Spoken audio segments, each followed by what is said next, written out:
So there's this incident which is quite interesting. So I try to paint myself. I trace my body inside the space with the brush.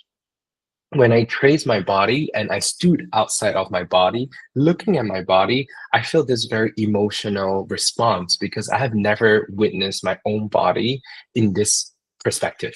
And that's when I realized that, wow, there is some kind of spiritual or a very different dimension that I wasn't able to describe, but I could feel it.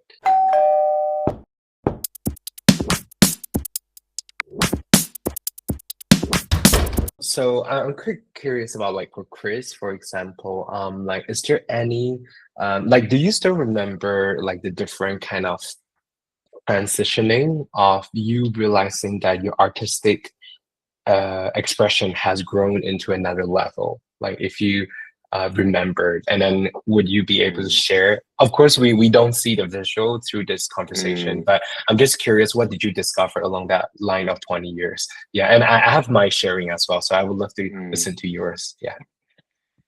Ben, I feel that every day, really. I like what I did yesterday is I think I can do better. I think it's. I mean, obviously, when a third person sees the product I make on that kind of what do you call it, on the skin, like it turns into artwork. But the way I feel when I'm like actually tattooing someone, I don't feel like I'm creating artwork. I feel like almost like a tradie. I'm using my tools as best as I can, trying to make it look as best as I can, and that's all I'm concentrating on. So I feel like it's a bit far away from art, but when it's all completed, yes, when that person shows someone else and judges, that emotion strikes that person. I think I feel that is what is called art. But I do feel like a growth. I feel it by looking at my stuff I've done a long time ago as well, every day, every week. Also, how I get feedback through my clientele, and it's a little bit like personal and more deeper than like looking at a piece of like artwork, like a piece of paper. It's like, for example, if that person's happy with my one sleeve I've done, they'll probably want me to do the other one.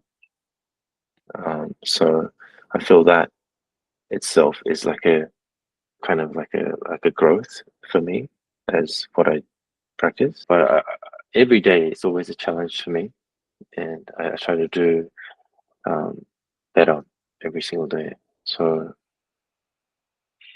I see a growth every day, but in big stints. Like I can see humongous ones. Like I've been doing this for about 20 years, and the first maybe few to 5 years were quite kind of practicing and trying to understand. And then when I got to my 10th year, I got a little bit confident with my gray shades and that kind of stuff. And then after 10 more years after that, I got a little bit more confident with my color work. And as a practicing this kind of traditional Japanese tattooing, I feel like I've just finished my apprenticeship, just learning 10 years of black, 10 years of color, and I think I'm ready to rock and roll now. Yeah. But yeah.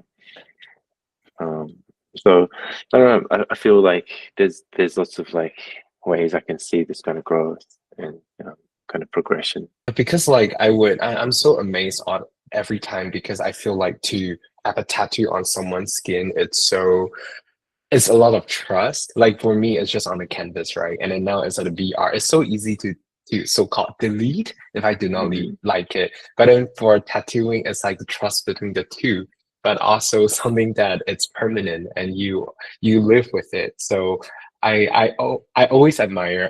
I did tell my parents that I'm interested in tattoo art, and then if I want to put a name to it, I mean like tattoo art, but tattoo, right? And then my parents straight away reject. They said, if you do it, you are out of the house. And I was like, no, you don't know how amazing tattoo is. So they basically killed that, even though I really want to. And I always have the urge to get one, but I know that the moment I get it, my parents would be like, you're out of the house.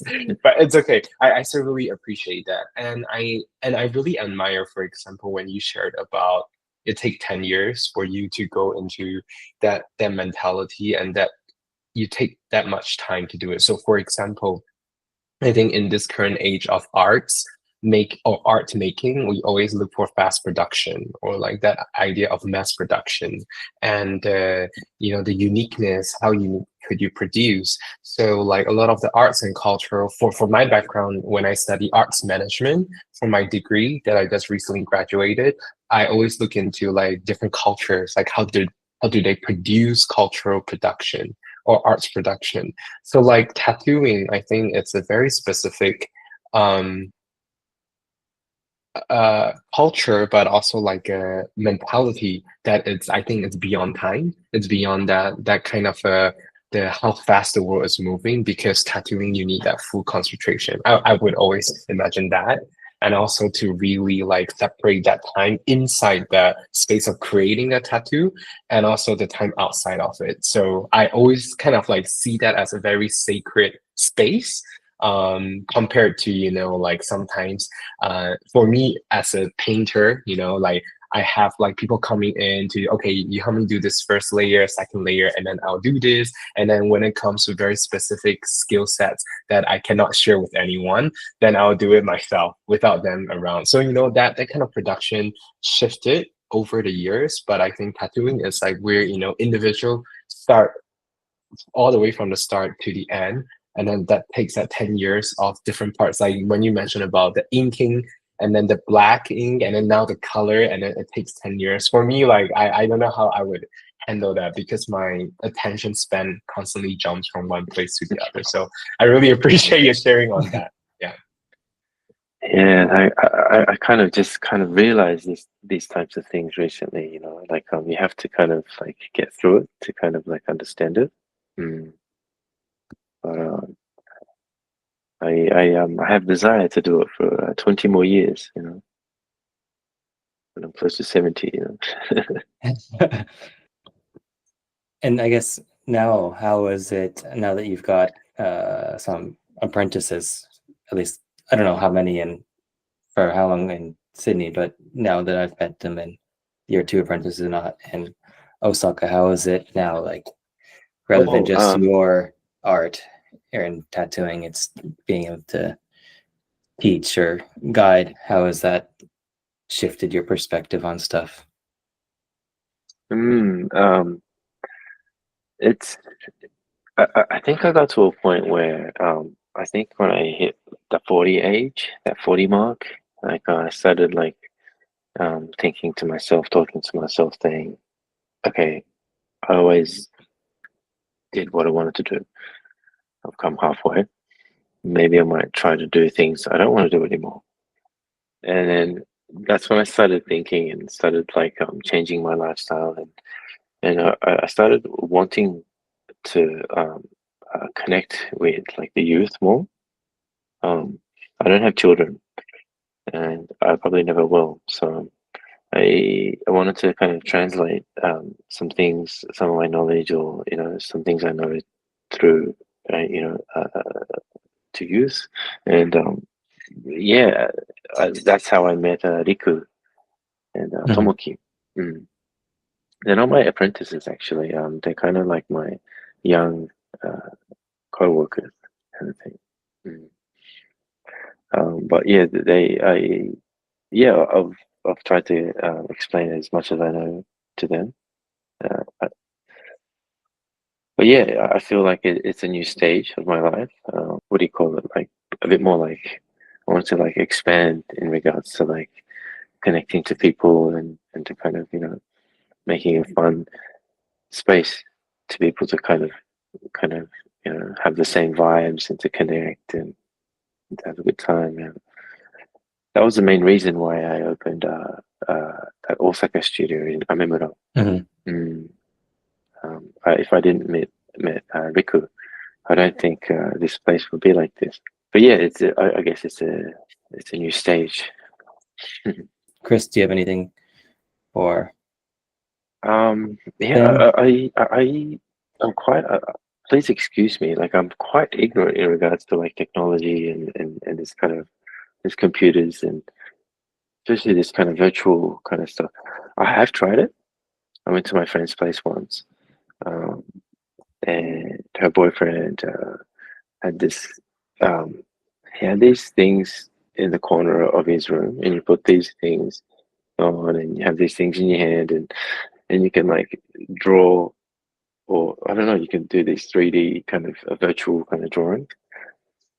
I had the time of my life. It was so much fun, you know. But is that what you do? That kind of. So I actually started doing that during the pandemic. That's when, you know, like when everyone's locked down in their own home, and I ordered the first ever Meta 2. So that was originally the Oculus that was being bought by Meta, and then I was just, you know, I love gaming. A fun fact: 1 month ago, I started to think about why I do spiritual art. And I realized that a lot of the time is because I was playing Yu-Gi-Oh cards. I don't know if you all know the Yu-Gi-Oh cards.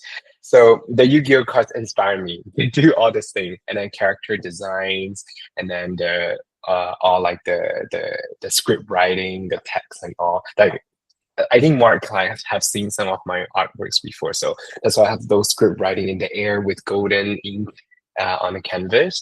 But anyway, so that's just a fun fact. But what I realized is that when I was doing the Meta, the virtual thing, because I study a lot of spiritual studies due to my religious background. So another side story. So my dad is a pastor, but my grandpa is a Tibetan Buddhist leader in Taiwan. So our family faced a huge religious conflict. And then me being an artist is another rebellious act against my dad, who wants me to be a preacher, which I said, no, I'm gonna turn everyone into a cult. So better not. so then I started doing art, and I preach through art, share my crazy ideas through art. But the fun thing is, when I was testing out the Meta headsets, what I realized is that my presence inside the Meta headsets is a bit different because, for example, when I do the painting, I don't know what kind of experience you had, but one is that you can change the environment. So I changed the environment to the universe, and I was painting in universe, and I suddenly feel this instant perception of being able to be completely by myself, not distracted, because I'm very easily distracted. I'm the kind of person that needs different things and new things every day, or like every week or every month. I like to explore different things. But when I was painting in the universe, especially that setting, I feel this sudden kind of like existential crisis of like, why do I even exist, and why do I even paint? Why do I even create? What is that desire that I had? So there's this incident which is quite interesting. So I try to paint myself. I trace my body inside the space with the brush. When I traced my body and I stood outside of my body, looking at my body, I feel this very emotional response because I have never witnessed my own body in this perspective. And that's when I realized that, wow, there is some kind of spiritual or a very different dimension that I wasn't able to describe, but I could feel it. There's this kind of presence of three-dimensional painting. So that's first thing. Second thing is when I started to teach only this year in January, when I started teaching the children to use the VR to paint, they were born with it. They were born with the ability to handle these headsets. To them, it's so natural. Like for us, we might be a bit more like ignorant, like, oh, no, I'm not going to put that onto my head. And it's so busy for us. But for the children, I teach as young as 5, and they have created wonderful artworks that they think about art in a completely different level. When they're creating three-dimensional artworks, they have unlimited space, unlimited canvas, unlimited materials to express who they are, but also it kind of bring them outside of the frame, the idea of A4 paper, or like you only have pencil. And for kids who have difficulties, for example, with their motor skills or difficulty to express themselves, through these different technology tools, it actually became really inclusive for people, let's say, kids who have like, let's say, autism, or kids who have like ADHD, and then the technology could tune specifically to their needs, not to have too much stimulation on the visuals, the hearing, or if they have like hearing issues, the device could tune according to that. So we start to realize that it's a double-edged sword. You can be not mindfully using it and to become addictive to the technology with a bad, intention by the creator, or it could become a tool that really enhance and help individual people to find the best way to engage with the arts and the environment. So that's when I started this year to kind of similar trajectory with Chris, when you start to like have, like your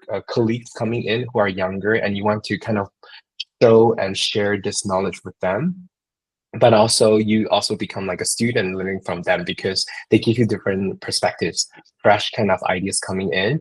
And for me, it's always a point of battling like my principles, and then what is my way of teaching, and then my way of accepting things. But then to them, they're like a sponge. They absorb everything. So I have to be so conscious about what I share with them.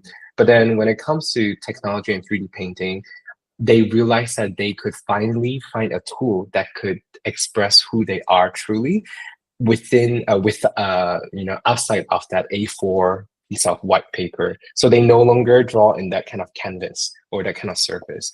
But and then, so for example, like a lot of the children coming in, they are so shy, they do not even dare to talk to me, and they're already so suppressed by all the academic or the schools and all that stuff. But when they come to my art class, they became so expressive throughout the times of 3D painting, because they'd be like, oh, teacher Ben, like, how do you do this? Like, can you do the blending? And then all those technical, like things, I wasn't able to do it for them, because they found all the bugs and like, why this is not working? Why this space is like that? Like, can you do something about it? Can you make it better? So they became the kind of the what's it called, the critic, or the people to give the advice to make it even better, which I had the blind spot, because I only know my own principles. So there's that kind of battling, I think, between me, but then I realized technology is a way to really engage with the younger generations. Yeah, that's a very lengthy explanation, but I hope that kind of explains what Chris was asking. Yeah. Yeah, well, thank you. Little tangent. So we'll have the next event that Sophia and I have in Osaka on October 11th. So in just a little over a week here, where Ben will be doing his VR art in a collaboration with a local artist, Akio Takimoto, as well. And we'll have a kids workshop as well. So I'm looking forward to that. I also look forward to meet Chris one day. I really want to like meet you either in Sydney or in Osaka one day. Yeah. I guess coming up on 1 hour. So I guess just wrap it up. I guess we'll start with Ben again. So I guess we covered quite a bit of it. I guess what kind of culture were you raised in? You can go a little bit more in depth on that. Yeah, I'll maybe just give like 1 minute like additional information. So I think for me currently, the culture that I was being raised with, like both like Monday to Saturday run around the temples owned by my grandpa to play hide and seek, and then Sunday drag to the church to sing in the church. So I'm a singer as well, and I do a lot of singing in the church. I lead the hymns, but I'm very attuned to the musicality of both Christian music, but also like Tibetan chanting, throat singing, as well as like Buddhist chanting. So sound, text, and words have always been a big culture in my art creation. So I always see things not visual, but always frequency. And that's where the spiritual comes in, where I do a lot of mandala writing in circular shape, but I also go to Christian monastery to study in manuscripts about like the text formation and also the idea of space and sacred geometries. So yeah, that's my culture and where I'm heading toward. So next year I'm continuing staying at the monasteries. I'm going to do my meditation through VR, XR, and MR. So there are new realities that are being developed to I do my meditative writing of script mandala in the VR space, so they're multi-dimensional. Yeah, so that's something looking forward and it's coming up. Yeah. Cool. Sounds interesting. That's different cultures, you know. What was the question again? My So culture I grew what up kind in. of culture did you grow up in? Well, obviously it was an Asian background culture, growing up in a Western place, culture in Australia. So it was a bit of a confusion going on all the time. Everything's kind of opposite. So yeah, from birth till about 18, 19, I was in Australia. I went to Japan multiple times when I was young, and then from 19 onwards, I was in Japan for another 10 years. So I kind of had almost 20 years of Australia, then another 10 years of Japan, and I've recently come back, and it's probably been about 15 years, I think, since I've been back. I guess it's kind of confusing for me when it comes to culture, but I grew up with Japanese and Australian culture, always confused. Mm. Yeah. I don't know, I practice Buddhism as well. So my family, from my grandmother, so she was an atheist, became a Catholic through my grandfather, and then became a Buddhist. And then my family has been practicing Buddhism since my grandmother's generation. All right, thank you guys. That wraps it up for now. But any last things? Not really on my end. I just want to say a big thank you. Sorry, I was quite ignorant in regards to our conversation. Yeah, no problem. I just want like a massive thank you to you guys. Yeah, it's really thank you to both of you as well. It's my first time doing this. I'm just like really eager and very excited to learn a lot from the both of you. And a really big thank you to Mark to arrange all this. And then I would love to hear your story as well, Mark, outside of this, but like how you end up in Japan as well. But we'll save it for the next. Yeah. But yeah. So yeah, thank you so much.